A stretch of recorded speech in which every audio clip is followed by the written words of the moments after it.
bo'lsa bo'lsin, tonglar yonarsan. Sen shu tonglarda shulpon bo'lib yonarsan. Ikkovsudar biz tunim qorasi, tek yoratuv qolsin.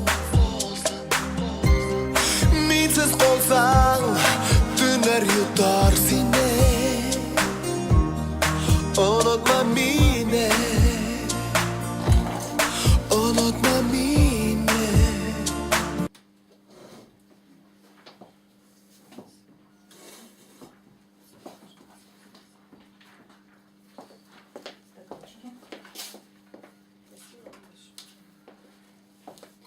Сейчас к нам молодые люди присоединятся, они просто посидят, послушают вас и потом потихоньку уйдут. Хорошо? Они ваши. Ну, это наши вожатые, сотрудники. да. Ну, они не сотрудники, они вожатые. Ну, может быть, им что-то будет интересно. Они, может, даже и вопросов никаких не зададут. Но... Может быть, вам приоткрыть окошечко здесь чуть-чуть? Можно, пожалуйста, спасибо. Будет холодно, вы позволите закроете. Хорошо. Добрый день.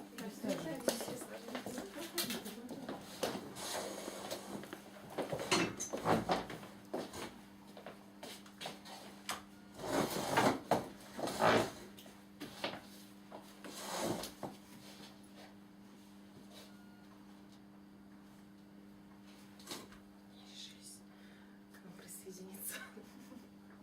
Я так понимаю, что вы к некоммерческим организациям не имеете никакого отношения.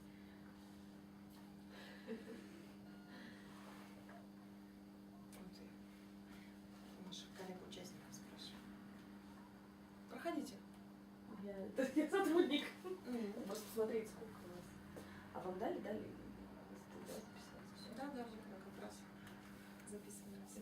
Регистрацию еще вам принесу. Все, да? Они здесь, да, здесь стоят. Где-то еще.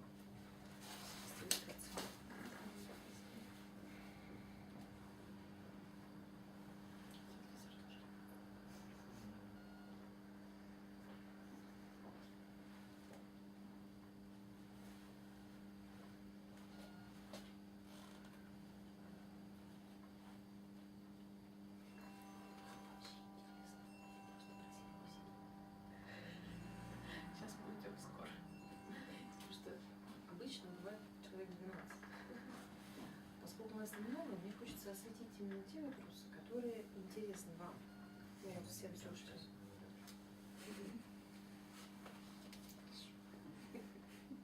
Почему вас засветает вообще? Даже так. Ну, понятно. У нас расширены групповые консультации представителей некоммерческих организаций по правовым вопросам. Мы юристы, ездим по разным кругам в отделение Московского дома общественных организаций и отвечаем на вопросы некоммерческих организаций.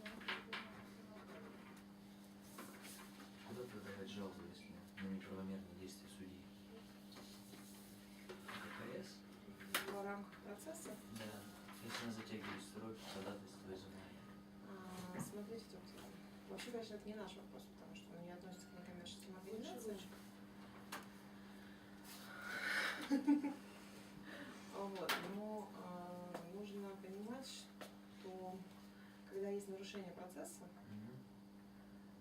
иногда заявителю на руку допустить нарушение процесса, а потом на их основании оспорить решение в целом.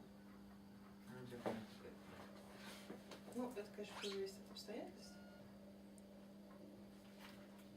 но это очень часто используется юристами.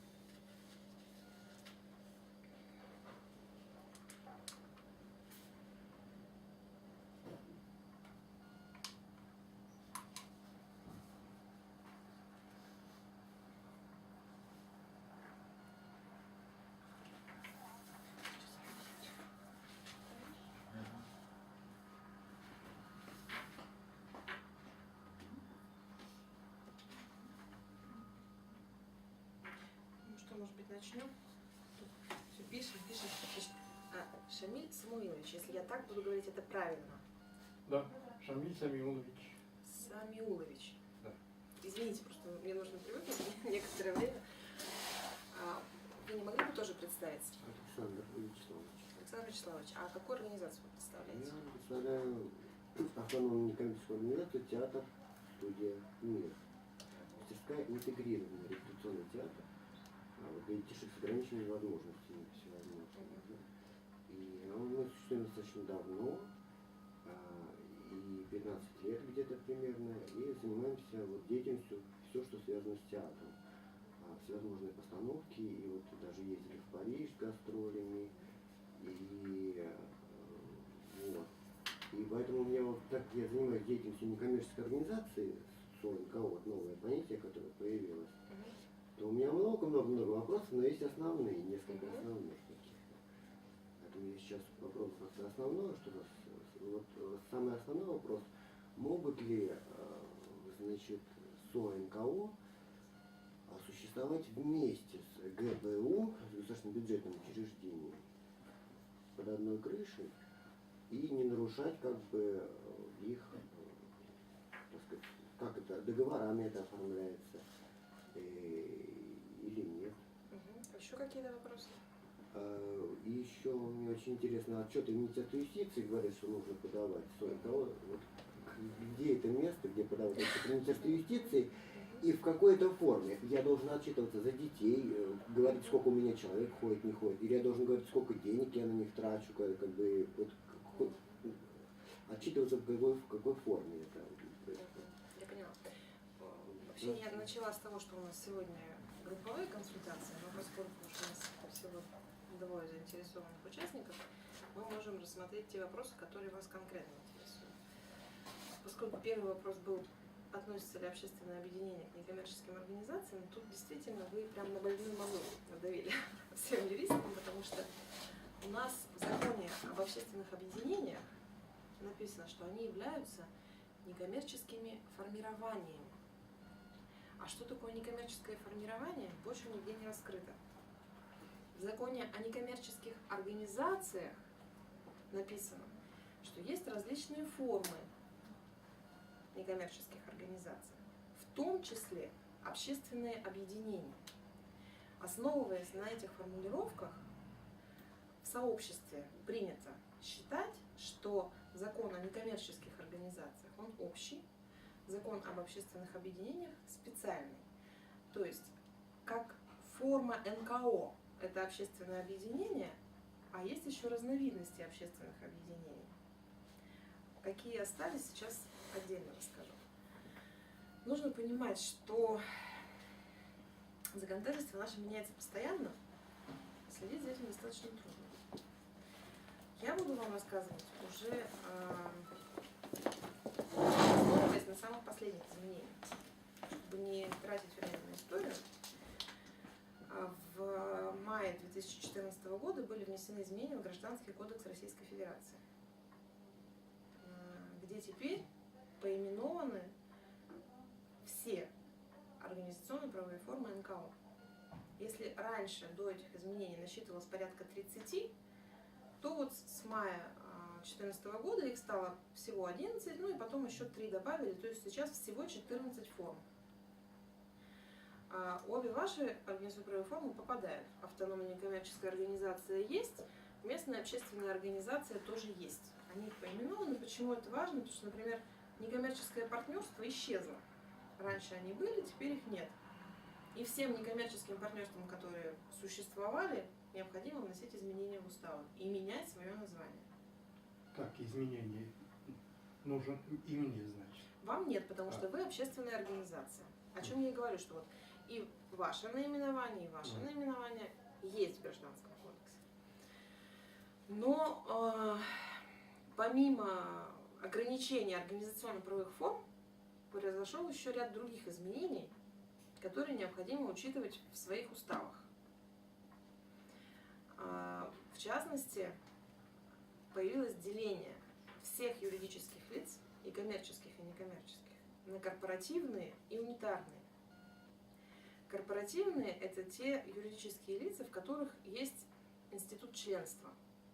То есть есть члены, права членов, обязанности членов. И члены в корпоративных организациях формируют из себя высший орган управления. То То есть члены организации решают основные вопросы управления организацией. В унитарных же организациях нет института членства. Там учредитель, утверждая устав, определяет порядок управления. У нас унитарная. Да, у вас унитарное, абсолютно верно, у вас корпоративное. Членство есть. Есть. У вас есть члены в организации? Членов организации я. Один. Чудесно. Дальше. Для всех корпоративных организаций Членство ведь, что вы говорите? Надо платить членские взносы. членские взносы. Их нет. Вот, народ нет. Народ не идет. Вот на это. Поэтому нет.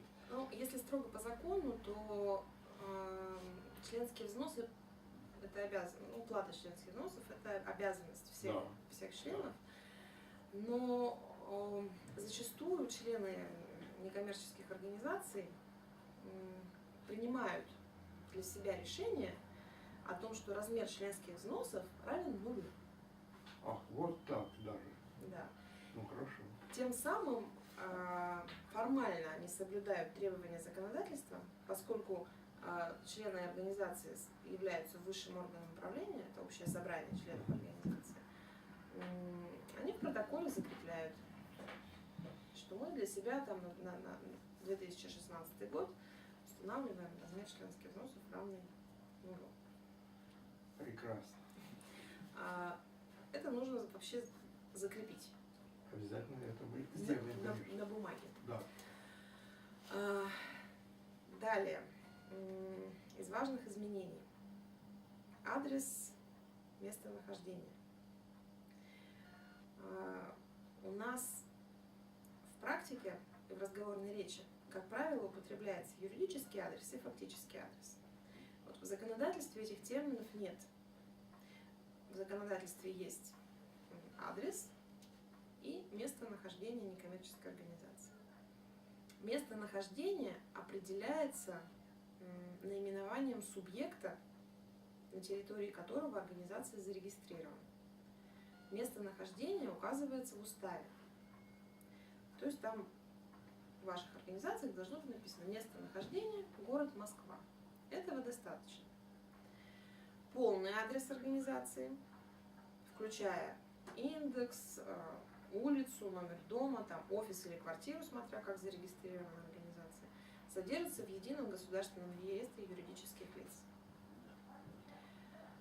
Информация, содержащаяся в этом реестре, должна соответствовать действительности. Почему? Потому что именно по этому адресу будет осуществляться связь с вами всеми государственными органами. То есть, если, например, вас решил проверить Минюст, вот он смотрит, вы ни разу отчет не сдавали. Уже 10 лет работаете, а отчет ни разу не сдавали. Наверное, они уже давно не работают. Нет, мы сдаем. Ну вот коллега не сдает, поэтому... Никогда не задал. Лет 20, ну, всего вместе лет А 20. штрафы приходят? Никакой, никто с нами не связывается, никто нам не звонит, А никто вы не приходит, по никто ничего не по говорит. тому адресу находитесь? И находимся все время по одному адресу. Минюст должен штрафовать даже, по-моему. Вообще должен, и даже нужно сказать, что прокуратура здесь именно это указала, потому что прокуратура, она проверяет не только МКО, она еще и Минюст проверяет. Вот. Указала на то, что вы должны, но Минюст не успевает, у них на самом деле сотрудников не так много, а на привлечение к административной ответственности есть всего 2 месяца. То есть нужно успеть всех МКО посмотреть, кто сдал, кто не сдал, всего за 2 месяца, и успеть еще, значит, наложить ответственность. Так вот, это к вопросу, почему важно находиться по тому адресу, который указан в едином реестре юридических лиц. В уставе можно полный адрес не менять, потому что если у вас адрес поменяется, вам нужно будет не указывать. Если у вас указан адрес в уставе, адрес меняется, вам нужно вносить изменения в устав. Это процедура сложная. Далее. Осуществляете ли вы предпринимательскую деятельность? Ну, то есть услуги за деньги. Вы не осуществляете.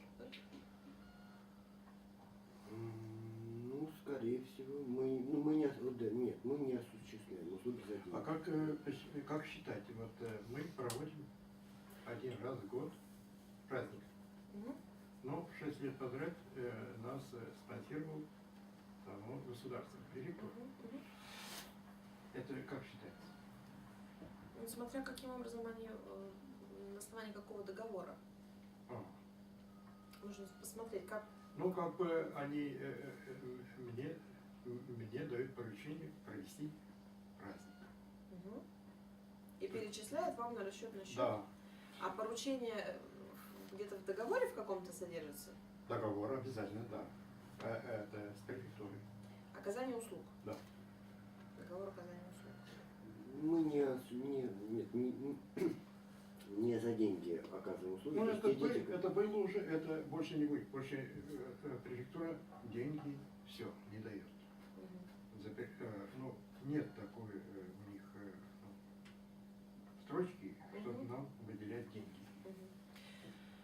Сейчас какие-то гранты, через гранты, вот это сейчас субсидии какие-то Мгм. безвозмездные, вот Мгм. через вот эту контору. Да. Мгм. Через комитет общественных Да, связей, да, вот так. Мгм. Поэтому я и сейчас Ну, сюда и хожу. То, что комитет общественных связей раздает финансирование на основании конкурса, это не, как бы, не на деятельность, которая приносит доход. Вот если вы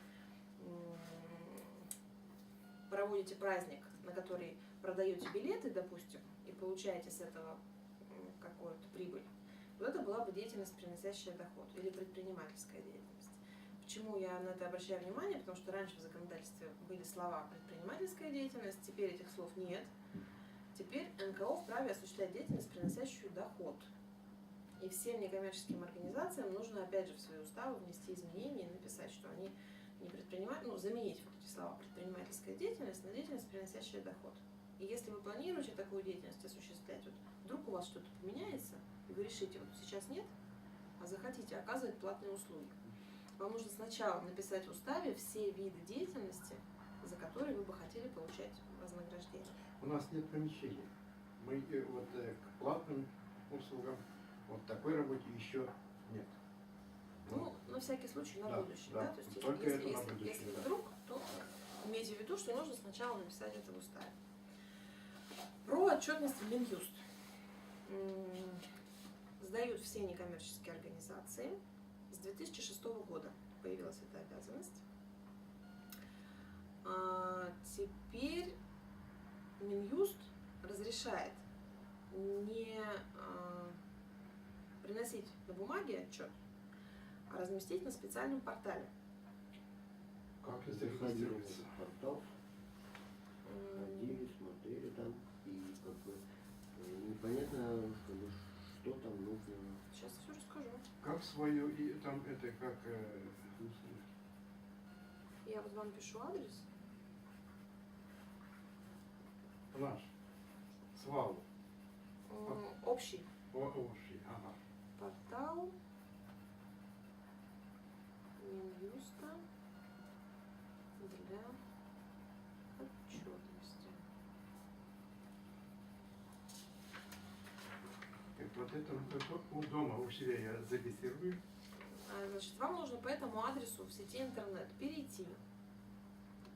Это что, УНРО? УНРО, да. Ну, значит, расчет. Да. Перейти на этот сайт. Там справа вверху есть кнопочка «Зарегистрироваться». Ага. Нажимаете на кнопочку «Зарегистрироваться», открывается страница «Форма», где нужно ввести данные об организации. Да-да-да. Полностью регистрируетесь, нужно будет указать руководителя организации и действующий адрес электронной почты, потому что на этот адрес будут приходить сообщения о получении отчетности. После регистрации нужно будет зайти в раздел «Отчеты НКО», и там вы увидите несколько форм. И, значит, у вас получается вы общественная организация, вы сдаете сообщение о продолжении деятельности и отчет по форме ОН 303. Эта форма так называется. А автономная некоммерческая организация может сдать в упрощенном порядке, если у вас среди учредителей нет иностранцев, нет поступлений от иностранных источников, Нет, нет. и суммарный объем поступлений до 3 миллионов за предшествующий год. Никаких поступлений нет, значит. Значит, вы удовлетворяете всем 3 критериям, можете отчитаться в упрощенном порядке. Это значит, что вы должны просто заполнить сообщение о продолжении деятельности. Там форма это тоже есть. В этой форме вы как раз подтверждаете вот эти все 3 критерия и пишете, что вы продолжаете свою деятельность в текущем году в соответствии со своим уставом. Это в любое время года можно делать, не в начале, не в середине, не в конце года. Срок представления отчетности 15 апреля за предшествующий год. То есть за 2015 год нужно сдать отчет до 15 апреля 2016 года. То есть зайти на сайт, там заполнить форму о продолжении деятельности, мы ее заполняем в электронной форме, там какие-то, и отправляем, да? В вашем случае там даже никаких... Обычно, если общий порядок рассматривается для некоммерческих организаций, они заполняют 2 формы. О деятельности и о финансах. Они достаточно подробные, эти формы. В вашем случае, поскольку вы попадаете под упрощенный порядок отчетности, у вас будет вот эта одна страничка. Понятно. Я понимаю, примерно, о чем ты речь. Значит, я понимаю. И вот за 2015 год мы можем такой отчет сдать в упрощенной как бы форме. Но если мы в 2016, то есть в следующем году, соответственно, будем какой-то деятельностью заниматься, то и у нас появятся какие-то поступления от иностранцев, то нам нужно будет заполнять уже форму более подробную о финансах. Да, вам нужно будет и о заполнять деятельности. 2 формы. ОН-301 и ОН-302.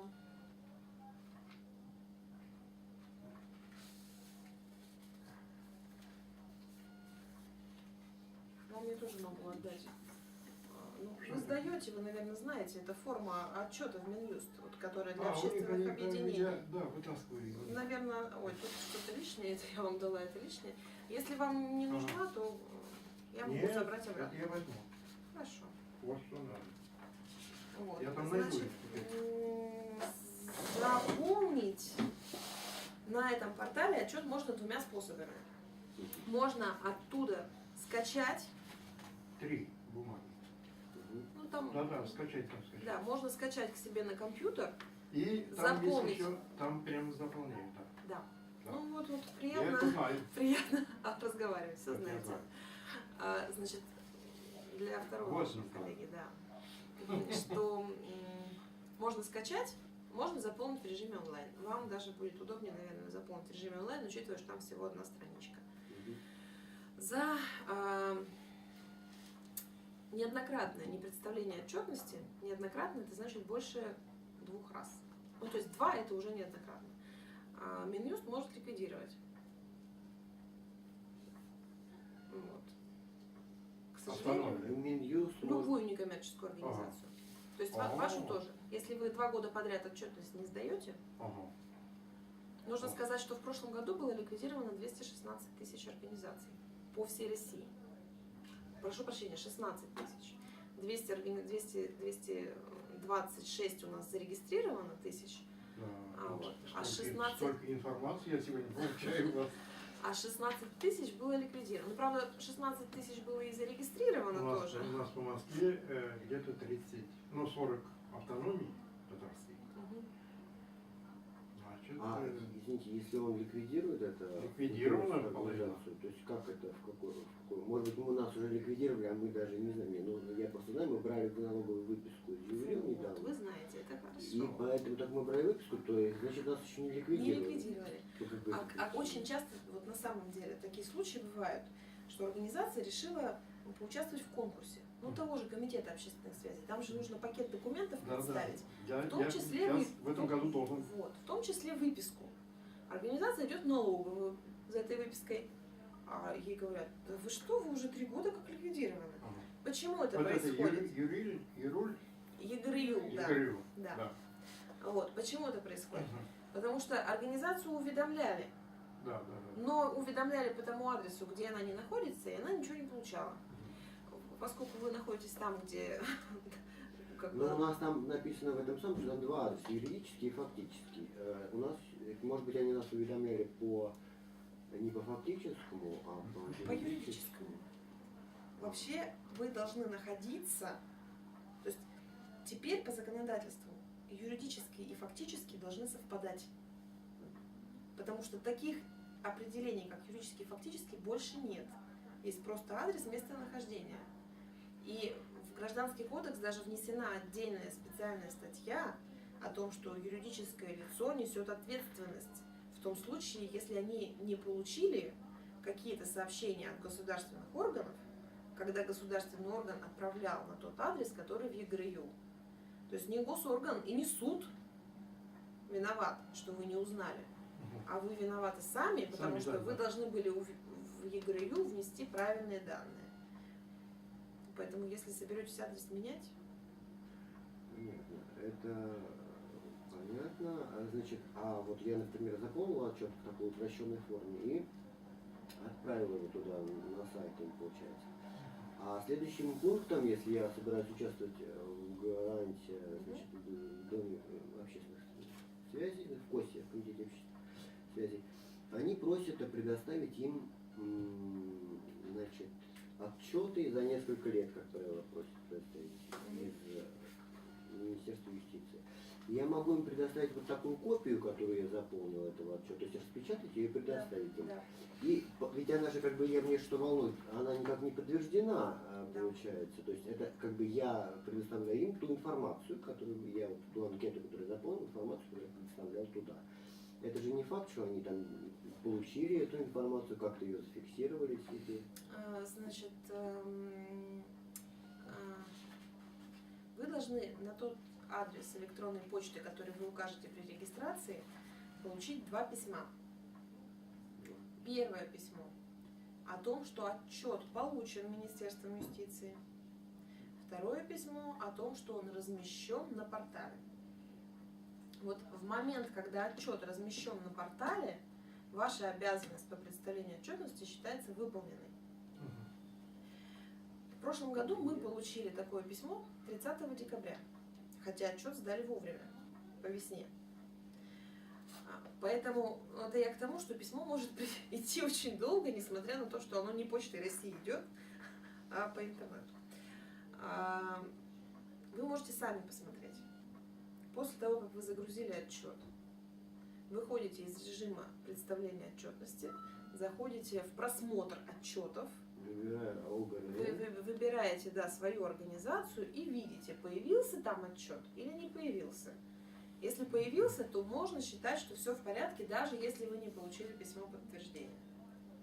Если не появился, то, к сожалению, придется пройти процедуру еще раз, потому что бывают там технические сложности, особенно если подождать до истечения срока и там в последний день сесть заполнять, когда вся Россия заполняет вдруг, все же делают все в последний момент, тогда, да, может не сохраниться, не разместиться и какие-то еще... Замечательно, я очень замечательно все понял в этом смысле. Я все понял смысл, и, значит, но что мысль вылетела, да? Значит, вот какой вопрос. Значит, если мы не подавали с 2006 года, это нужно было делать, и, видимо, так тоже. И вот я заполняю этот отчет и подаю им, допустим, он не появляется какое-то время, да, или Да он сразу появится. появится. Да. Значит, получается, что меня, скорее всего, не еще ликвидировали, если мне выписку налоговую дают и находится моя организация по номеру ГРМ. То есть это ничего, мне как бы штрафы платить не надо, ничего пока. Пока вы не получили от Минюста протокол о привлечении вас к административной ответственности с указанием суммы штрафа, конечно, платить ничего не нужно. 16 тысяч это ликвидировали, да? 16 с чем-то. 16. Не ровно, да, 16 тысяч. ликвидированы. Да, по всей России. Ой, Ну спасибо вам огромное, вы мне так помогли. Вы не представляете, эту информацию нигде нельзя было найти. Мы рады, что вы оказались полезными. И примерно 16 тысяч и зарегистрировано тоже. То есть общее количество НКО в России почти не изменилось. Ну, там в пределах 20 штук. Вот. Но Сейчас еще говорят, намного сложнее это зарегистрировать. И сложнее. Да. Но 16 тысяч по России зарегистрировали. Вообще сложнее, конечно, стало, потому что законодательство усложняется и постоянно меняется, и в самом Минюсте не всегда могут понять, как толковать новые нормы. У меня вопрос, не знаю, касается. Вот местная общественная организация. Да. Но мне не нравится вот это слово местная. Нельзя ли мне перерегистрировать московская общественная организация? Думаю, Место- что Минюст не пропустит. А почему? Потому Нет что такого. да, у всех общественных объединений, к которым относится общественная организация, обязательно указание на территориальную сферу деятельности. Местное меня коробит то, что это местное, это деревенский как бы, понимаете? Нет, Низкое такое. с точки зрения законодательства нет. Да. Местное означает просто то, что вы осуществляете свою деятельность в пределах города. Мгм. Вот если бы вы хотя бы в пределах одного субъекта или вы в пределах округа, Округа. ну вот тогда да. Просто есть какие варианты? Есть еще региональное, межрегиональное и общероссийское. Есть региональные у нас Да. зарегистрированы. Но московского нет такого. Вы хотите именно слово московское? Я Но думаю, я хочу что да. повысить выше, чем местный. Да, ну максимум, чего вы можете добиться, это стать региональной. Региональный нет. Он есть уже. Ну уже есть. Нет. Значит, путей других. Региональный это вышестоящая организация Да. моя. Так вы же вообще у нас национальная культурная автономия. Да.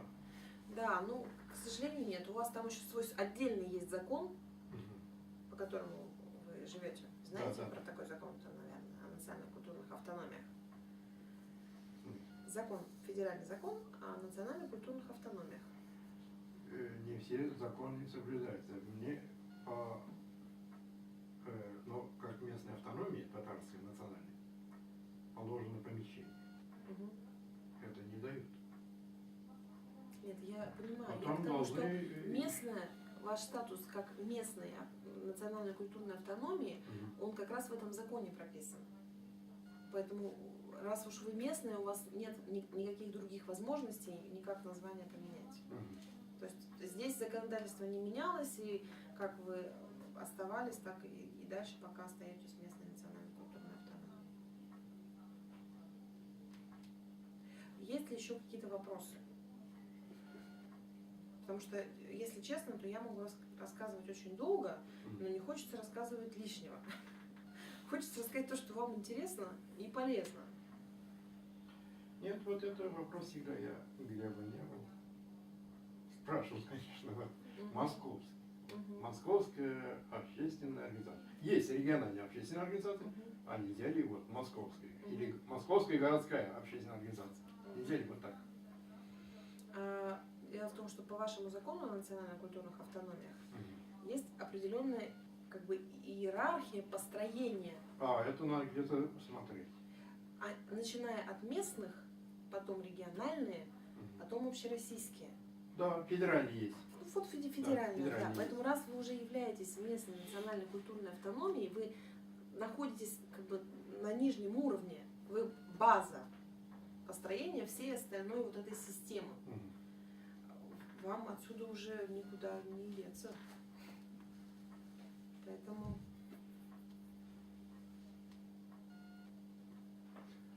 У меня есть вопрос еще я Мгм. хотел бы спросить, вот если, значит, некоммерческая организация, она находится в помещении бюджетной про ГБУ, да, организации, я не ответила. бюджетная организация находится. И бюджетная организация говорит, что вроде как, знаете, мы давайте вас лично на работу примем в лице, там, сказать, не юридической организации, давайте вам зарплату будем платить маленькую. И зачем вам нужен театральный педагог, зачем вам нужен балетмейстер, давайте мы вам уборщицу включим туда в список и бухгалтера. Бухгалтер будет сидеть у нас, вот, а уборщица будет убираться у вас. А балетмейстер это вы так все сами ходите, дружите и бесплатно приглашаетесь. А нам нужно, чтобы в штат театра были какие-то более-менее театральные, так сказать, какие-то вещи. И поэтому они также, ну, до того мы были как бы самостоятельные, так сказать, более самостоятельные, как студия существовали. Вот они с нас требуют, чтобы мы заключали с ними договор, и на имя ихнего центра, ихнего, чтобы, если мы детей там, из интерната приводим на какие-то мероприятия, то чтобы мы с интернатом заключали договор на имя того центра, допустим, Радуга, да, центр называется, а не на имя нашего театра «Мир». Значит, я говорю так, что по логике, если мы услуги оказываем театральные, там мы репетируем что-то еще, то мы должны как бы на себя договор оформить, а они должны уже потом, по итогам того, что мы этот договор оформили и выполнили, у себя какой-то плюсик поставить, отчетик, что мы... А вы получаете какую-то компенсацию от этого ГБУ? Нет, пока мы никакую компенсацию пока не получаем, потому что у нас как раз только-только процесс перехода. У нас хотели отнять, так сказать, помещение, хотели его передать. Вот помещение это именно в ГБУ, которое находится, его хотели отнять, или какое-то другое? Да, оно было раньше, так сказать, и другому ЦРТДЮ, Центру творчества принадлежало.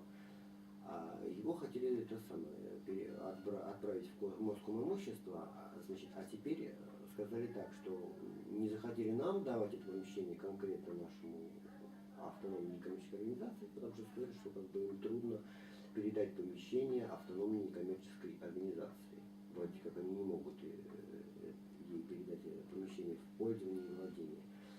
И под этой причиной мы, говорит, передадим тогда это помещение в счет ГБУ, чтобы ГБУ им владело, а вам это ГБУ, так сказать, предоставляло это помещение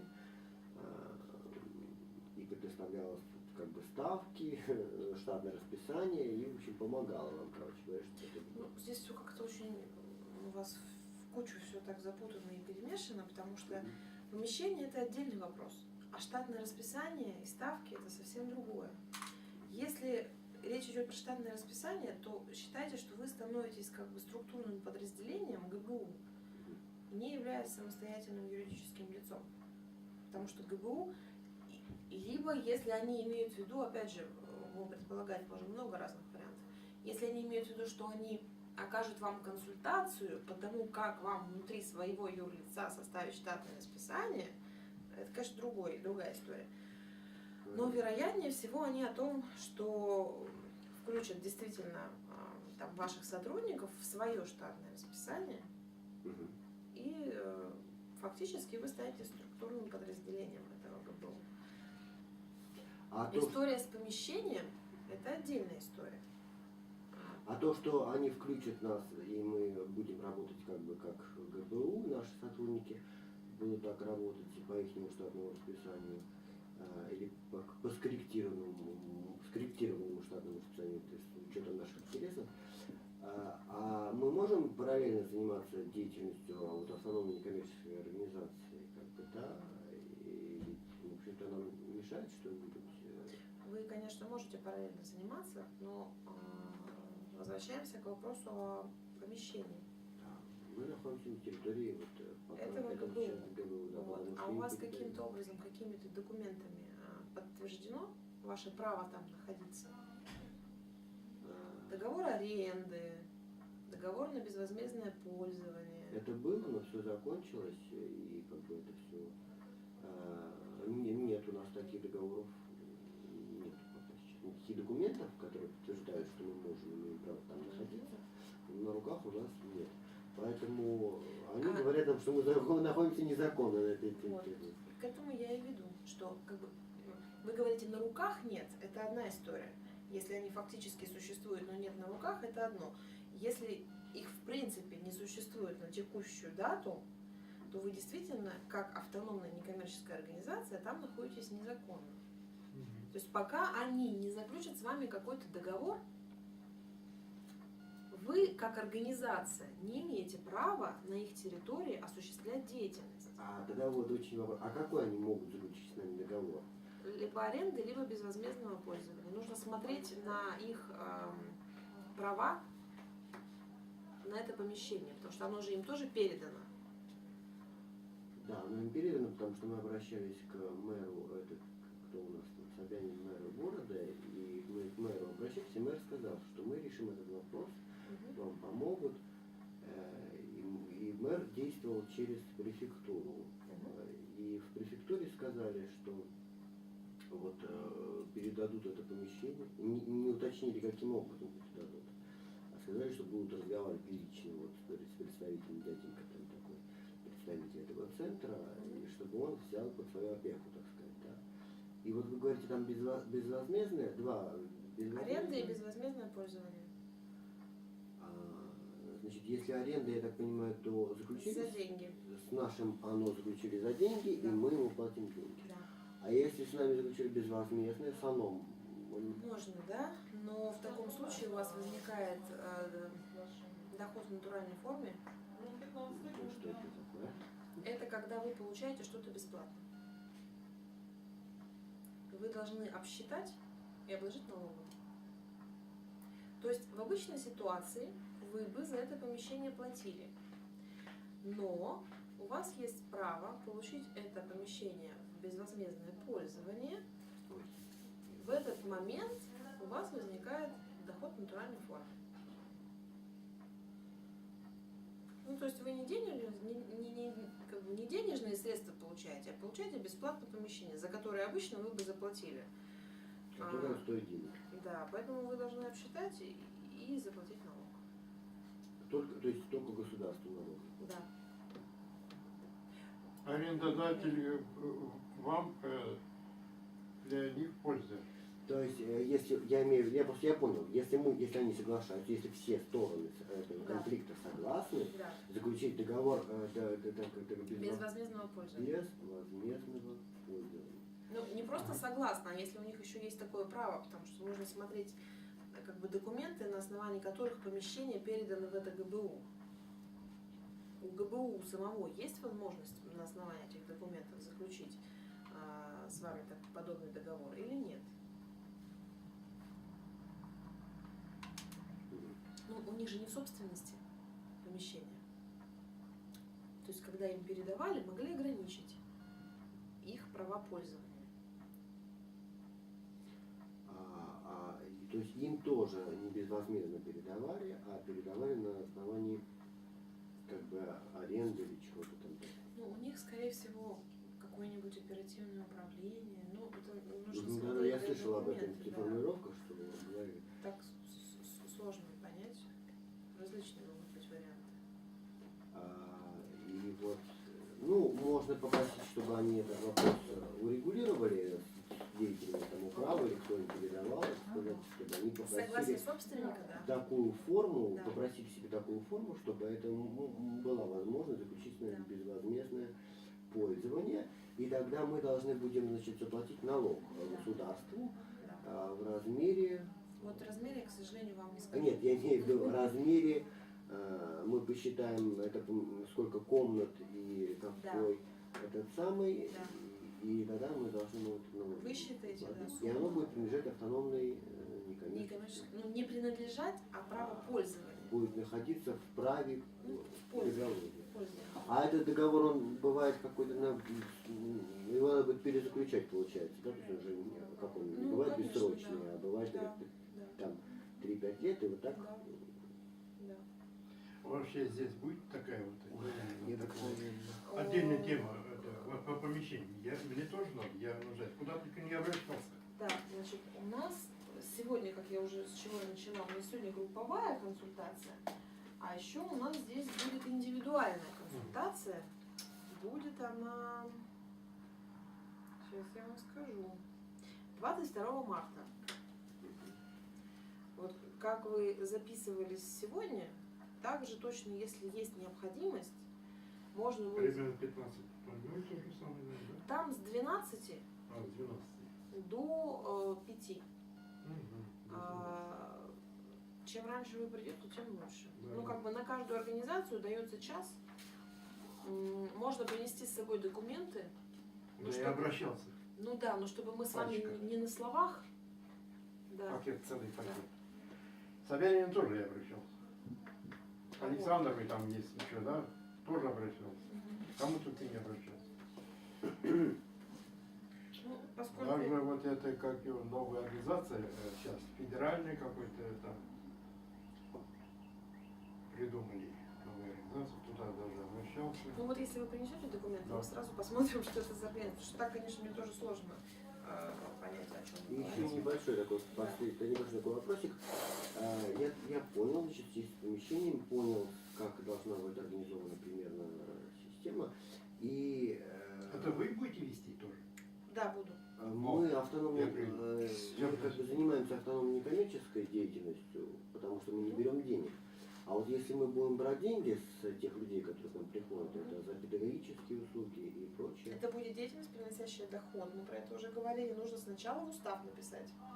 Значит, сначала в устав мы напишем в устав, и мы перестанем быть автономной некоммерческой, а станем социально ориентированной некоммерческой организацией, да? И Нет. как бы Не перестанете. Значит, о понятиях еще раз. Любая некоммерческая организация имеет право осуществлять деятельность, приносящую доход. Мгм. Эта деятельность, Это когда будет у меня помещение. да, эта деятельность должна соответствовать целям создания организации и должна быть направлена на их достижение. Ну, то есть нельзя создать организацию помощи детям в качестве предпринимательской деятельности продавать носки. Ну, потому что деятельность по продаже носков не соответствует деятельности по поддержке детей. Вот. А дальше к социально ориентированному. Единственным критерием отнесения той или иной некоммерческой организации к социально ориентированному является осуществление определенных видов деятельности. Эти виды деятельности закреплены в статье 31.1 Закона о некоммерческих организациях. Перечень там достаточно широкий. И вот если вы в этом перечне находите те виды деятельности, которые есть в вашем уставе и которые вы осуществляете, считайте, что вы социально ориентированная организация. Никаких подтверждений, никаких свидетельств, ни от кого просить и требовать не нужно. Вот достаточно упоминания в уставе видов деятельности. А он от последней редакции закона о некоммерческих организациях, да? То есть там какой-то... Последние изменения были внесены в январе 2016 года, То есть, ну, а предпоследние в декабре 2015. ну, 2006 год. А всего было внесено 57 раз. Поэтому меняется он очень часто. И я прошу прощения, 57 раз это по состоянию на 2 недели назад. Честно говоря, я перед сегодняшней встречей не уточняла, может быть, там что-то еще появилось. Понятно. Значит, просто, ну, то есть замечательно. То есть мы, наша задача, значит, в рамках расширения нашей деятельности рабочей, если будет какие-то брать билеты, продавать, сейчас нас интересует, что мы никак не можем сделать, продавать билеты и, значит, эти билеты как-то надо еще выпустить и так далее, там в небольшом количестве, так сказать, и так далее. И будем взимать как-то подытожить договора какие-то надо будет составить, но уже от имени, наверное, автономной. Ну, если вы будете в рамках деятельности ОНО это делать. И в Вообще- уставе, вы говорите в уставе, все Да. это фиксировать. Ну, не конкретно там, что мы продаем билеты, Мгм. на что там, Необходимость театральные такая постановки, да, там. Мгм. Вы должны сформулировать направление вашей деятельности, за которое вы планируете получать доход. Ну и, соответственно, АКВ нужно внести в ЕГРЮ. А вот они там говорят, что в случае как бы лицензирования этой деятельности, там как дополнительное, да, то есть это нам не обязательно. То есть если, например, мы педагогическую учим кого-то, педагогическую деятельность Ой, осуществляем, ну, если образовательную деятельность, то, конечно, нужно обязательно лицензироваться, но лучше про это забыть. понятно. Но так чисто теоретически, чисто в принципе, как бы педагоги какого-то ОНО, какой-то автономный там или просто ОНО, которые там состоят, может быть, на работе, они для педагогической деятельности могут получить лицензию, да, допустим. Нет. Лицензию должна получать та организация, которая осуществляет образовательную деятельность. Ну, то есть там, Ну да, в вашем случае, да. Чтобы лицензию получить, как минимум нужно иметь помещение, к которому установлены очень жесткие требования. Это вот ага, минимум. по видам деятельности, да, понятно, безопасность там все это. Да. Еще и особенно учитывая, что вы с детьми работаете, Санитарные нормы, там, Да. прочее. в вашем случае, наверное, имеет смысл не называть этих людей педагогами и не говорить, что вы осуществляете педагогическую и образовательную деятельность, а называть ее как-нибудь по-другому. Ну, потому что у образовательной деятельности тоже есть целый набор критериев, который позволяет эту деятельность признать образовательной. И тогда возникает необходимость получения лицензии. Но я, честно говоря, не думаю, что вы на самом деле осуществляете именно образовательную деятельность, потому что там нужно образовательные стандарты, выдавать дипломы, сертификаты. Ну да, мы этим, ну, я Вот. просто так и То есть- туда вожу то есть кружок, как бы. По театральный факту деятельность. у вас не образовательная деятельность. Вы просто привыкли так для себя ее называть. Да, Но лучше этого не делать. понятно, понятно. Потому что осуществление образовательной деятельности без лицензии – это тоже правонарушение. Карается серьезным штрафом. Понятно. А, значит, так, организация, значит, постановочная деятельность. Я прошу прощения, ты телефон Кирилла Дмитриевича. Пускай он вам позвонит, скажет, что я внизу. Вот, или у тебя, если есть телефон Кирилла Дмитриевича, позвони со мной, ему скажи, вот мы с вами разговаривали, у нас подъехал человек, стоит внизу, охранник, она не дает искать. Но только лучше. Да. Значит, у меня есть телефон Кирилла Дмитриевича.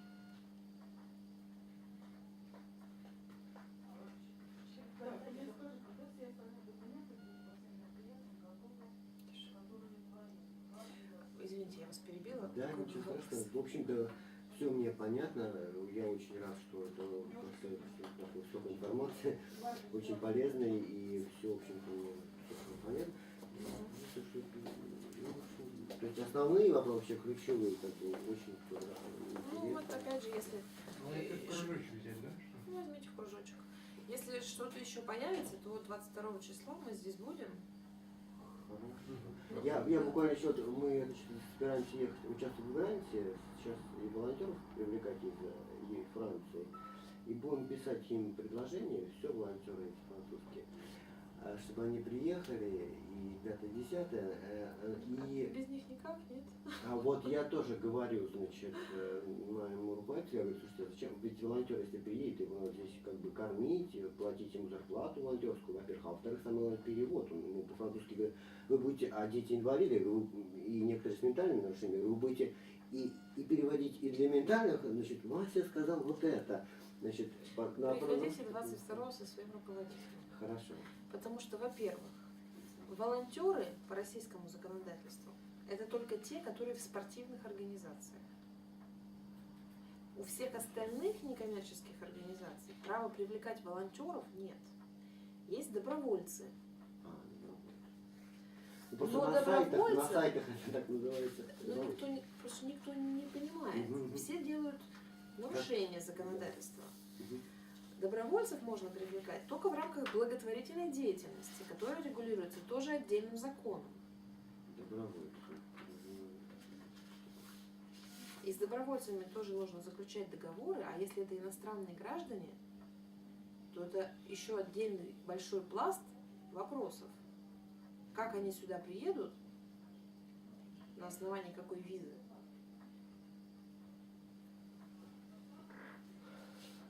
Ну, некоторые сайты предлагают, что они говорят, что они сотрудничают с Евросоюзом, с Еврокомиссией, и Еврокомиссия как бы платит этим сайтами, скажем так, людям в России, они платят деньги за оплачивают проживание этих европейцев, французов в частности, и оплачивают их труд, и зарплату им на каждый день платят, плюс дают им чаевые. Какие же это волонтеры тогда, если они зарплату получают? Ну, они как называются, это все слово волонтеры. Я бы вам не рекомендовала с этими сайтами сотрудничать. Потому что волонтеры и добровольцы – это те люди, которые делают безвозмездно. То есть ничего взамен не получают. Да, им можно компенсировать их расходы на проезд, проживание и питание. Но если там вот эти вот, как вы говорите, некоторые сайты пишут, что они... Ну, они, вы знаете, такие яркие, они там адреса. Ну, конечно, да. И вот я попробовал найти московское представительство. Думаю, есть адрес в Москве? Нет, мы в Нижнем Новгороде, мы в Краснодаре, мы в Екатеринбурге, где-то на каких-то адресах, так сказать. Вот, может быть, по этой причине они, так сказать, как-то вот... Смысл я понял, что есть добровольческий труд, как бы, и если это иностранные граждане, то это иностранный добровольческий труд, и там какие-то тоже... Добровольческий труд – это тоже неправильно. Деятельность. Да. Потому что труд – это трудовое законодательство, это всегда возмездно. А добровольчество – это всегда безвозмездно. Поэтому совместить это никак невозможно.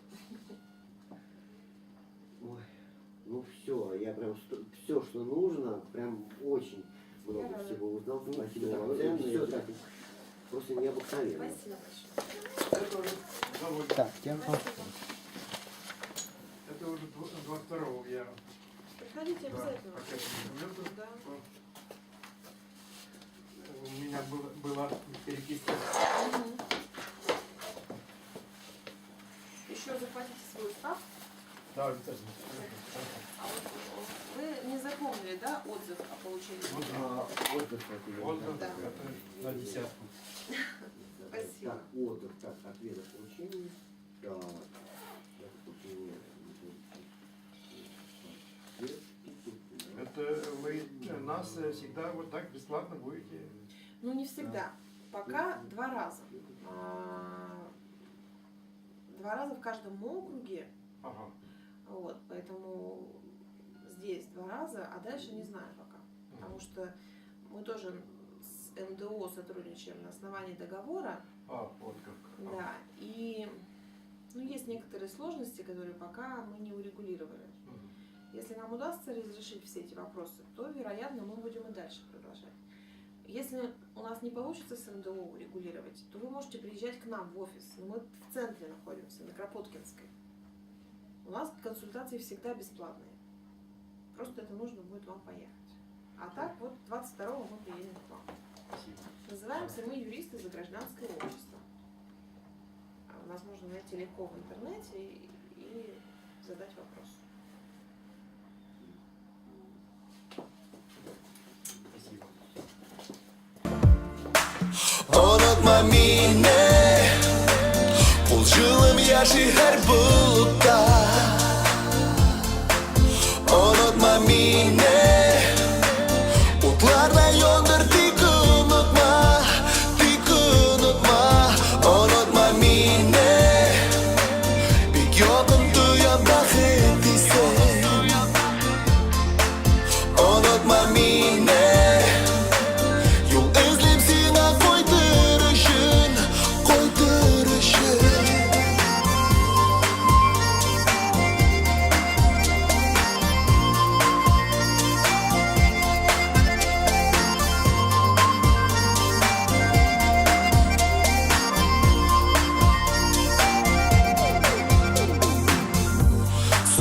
Bulsun yozlar qo'ysinlar, shul yozda seni menim nozim qorshilar. Birga urar biz baxtliman, tik yaratib bo'lsin. Mensiz qolsa